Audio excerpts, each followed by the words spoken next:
लोग डायरी लिखते हैं, कहीं किताब लिखते हैं।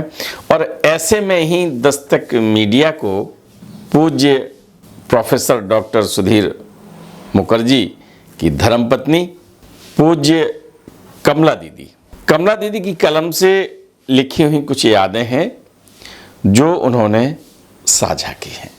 मैं यूँ कहूँ कि उनकी संपादकीय, उनके विचार, उनकी स्मृति का पुष्प जो मिला, उसका हेडिंग है क्या कहूँ। किंतु बाबा की करुण कृपा पूर्णतः अहेतुकी है। महाराज जी श्री के चरण बिंदों का दर्शन तो दैव योग ही था। कभी कभी अधिक संख्या में भक्तों के होने के कारण कॉलेज से छुट्टी लेने का विचार बनाती तो बाबा जी पहले से ही कहने लगते, माई तू स्कूल जा, तू स्कूल नहीं जाएगी तो लड़कियों को कौन पढ़ाएगा।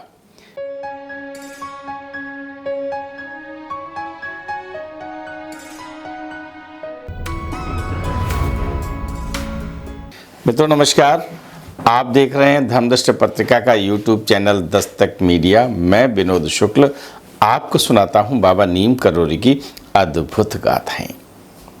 अद्भुत गाथाओं की श्रृंखला में महाराज जी के भक्तों से मिलवाते हैं, मंदिर में महाराज जी के दर्शन करवाते हैं, महाराज जी के जो सानिध्य पाए भक्त हैं उनका आशीर्वाद आपको दिलवाते हैं।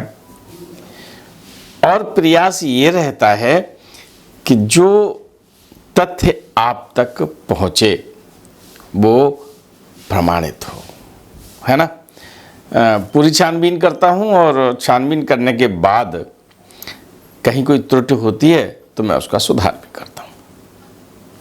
और ये खोज लगातार जारी रहती है।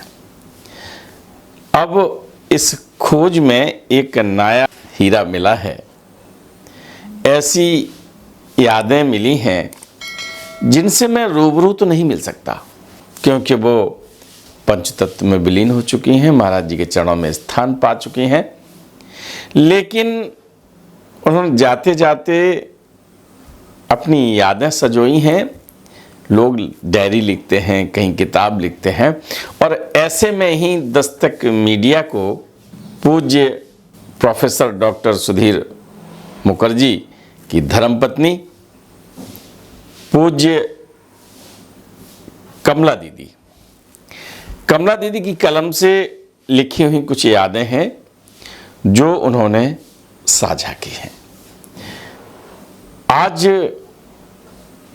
मेरा मन है कि उन्होंने अपने संदेश में क्या लिखा है उसे शब्द बाई शब्द जो उन्होंने लिखा है तो वो मैं आपको सुनाऊंगा। और इसके साथ ही उनकी उस डायरी, उनकी स्मृति जो डायरी के रूप में दस्तक मीडिया को उपलब्ध हुई है, मैं आपको उनकी बातें सुनाऊंगा।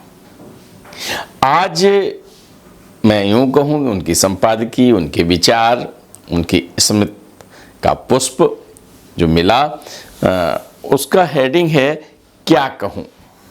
मैं पूरा सुनाऊंगा। ये पुस्तक किस रूप में होगी हमें पता नहीं है, लेकिन हमको डिजिटल मिला और डिजिटल से हमने उसे प्रिंट में कराया। और आपने 6 अक्टूबर 1996 को लिखा और सबसे पहले उसका शीर्षक दिया क्या कहूँ, है ना। क्या कहूँ। कभी कभी यादों की स्मृति पे इतनी गाथाएं होती हैं, जब व्यक्ति लिखता है या अपनी बातें सुनाने के लिए सामने आता है तो सबसे पहले यही कहता है कि कहाँ से शुरू करूं, क्या कहूं। तो क्या कहूं के शीर्षक से 6 अक्टूबर 1996 को उन्होंने आपको संदेश दिया है। आध्यात्मिक ललक एवं संत गुरु में निष्ठा तो माता पिता के संस्कार से मिली थी, किंतु बाबा की करुण कृपा पूर्णतः अहेतुकी है। महाराज जी श्री के चरण बिंदों का दर्शन तो दैव योग ही था। महाराज जी ने जब से हमारे पूरे परिवार को अपनाया तब से अब तक असंख्य लीलाएं देख चुकी हूं, देखती रहती हूं, किंतु अल्पज्ञानता एवं अज्ञान के कारण उन्हें बिल्कुल नहीं समझ पाई। सन 1958 से इस मकान में महाराज जी का आना जाना प्रारंभ हुआ। महाराज जी के साथ ढेर सारे देशी विदेशी भक्तों का भी आना होता था। महाराज जी सभी भक्तों के साथ भांति भांति प्रकार से आमोद प्रमोद करके सभी को कृपान्वित करते। किंतु इस घर की गृहिणी होने के नाते मुझे भक्तों के खान पान तथा उनके रहने की समुचित व्यवस्था आदि में ही अधिक समय देना पड़ता था। साथ ही कॉलेज और ऑफिस की जिम्मेदारी भी निभानी पड़ती थी। कभी कभी अधिक संख्या में भक्तों के होने के कारण कॉलेज से छुट्टी लेने का विचार बनाती तो बाबा जी पहले से ही कहने लगते, माई तू स्कूल जा, तू स्कूल नहीं जाएगी तो लड़कियों को कौन पढ़ाएगा, तू नहीं जाओगी तो मैं ही चला जाऊंगा। इसलिए बाबा जी का आदेश मानकर वहां भी पूरा समय देना पड़ता था। व्यस्तता के इन क्षणों में महाराज की लीलाओं एवं मधुर स्मृतियों को लिखने का बिल्कुल समय नहीं मिलता था, किंतु इतिहास की छात्रा होने के कारण अविस्मरणीय क्षणों को लिखने की एक आदत सी थी। सो जब भी समय मिला उन्हें नोटबुकों व डायरियों में लिख लिया करती। उद्देश्य केवल इतना ही था कि जब चाहूंगी इन्हें पढ़ लिया करूंगी और जीवन के उन आनंदमय क्षणों का आनंद उठा लिया करूंगी। महाराज जी ने 1973 में जब अपनी इस लौकिक इस लीला का संवरण कर लिया तो हम भक्तों के समक्ष कृतज्ञ मूर्ता की स्थिति आ गई। लेकिन महाराज जी ने अपनी कृपा से हम लोगों को यह आभास कराया कि वे सदैव यहीं पर हैं। महाराज जी के समय से अच्छे संतों, भक्तों एवं चिंतकों का इस घर में आना जाना होता रहता है।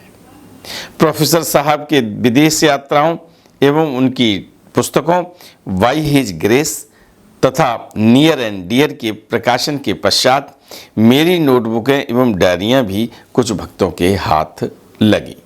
भक्तों ने इन संस्मरणों को जन सामान्य को सुलभ कराने की इच्छा प्रकट किया। मुझे भी लगा कि यही महाराज जी की इच्छा है। इस बीच महाराज जी की ही प्रेरणा से अपनी युवावस्था में तेजस्वी लेखक एवं प्रखर प्रवक्ता के रूप में पहचाने जाने वाले संत चित्त महाशय श्री विश्वनाथ भटेले का इटावा शहर से यहाँ आना हुआ। नोटबुकें एवं डायरियाँ पढ़ने के पश्चात इन्होंने इसे प्रकाशित कराने की जिद ही ठान ली और उन्हीं के निर्देश पर डॉक्टर शालिग्राम ने प्रकाशन का बीड़ा उठा लिया।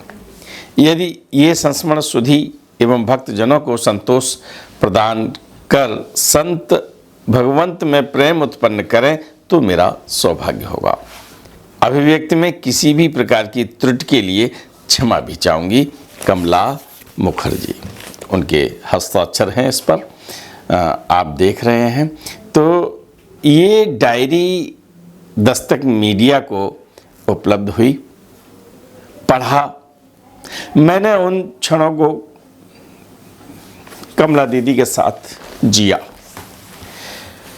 और मेरा मन हुआ कि इतनी प्रामाणिक और ऐसी यादें कमला दीदी छोड़ गई हैं जिनसे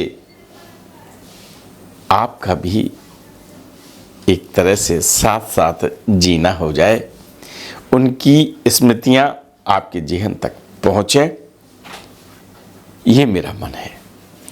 तो आज से ये श्रृंखला शुरू करने जा रहा हूँ दीदी की कलम से, कमला दीदी की कलम से। अशोका दीदी से आप मिली हैं और इन्हीं की बड़ी बहन है कमला दीदी। बहुत छोटी छोटी बातों पर उन्होंने अपनी स्मृतियाँ सजोई हैं और उन पलों को उन्होंने तारीख के हिसाब से लिखा है, सन लिखी है, महीना लिखा है। आपको सुनने में अच्छा लगेगा, है ना। मैंने उनकी संपादकी या उनका प्रथम पेज पढ़कर सुनाया। इसलिए सुनाया कि आप उनकी स्मृतियों के साथ साथ चलें। तो कल से एक ये नई सीरीज़ कमला दीदी की कलम से, ठीक है ना। तो बस ज़्यादा इंतज़ार नहीं है, कल मिलते हैं फिर उनकी एक याद के साथ।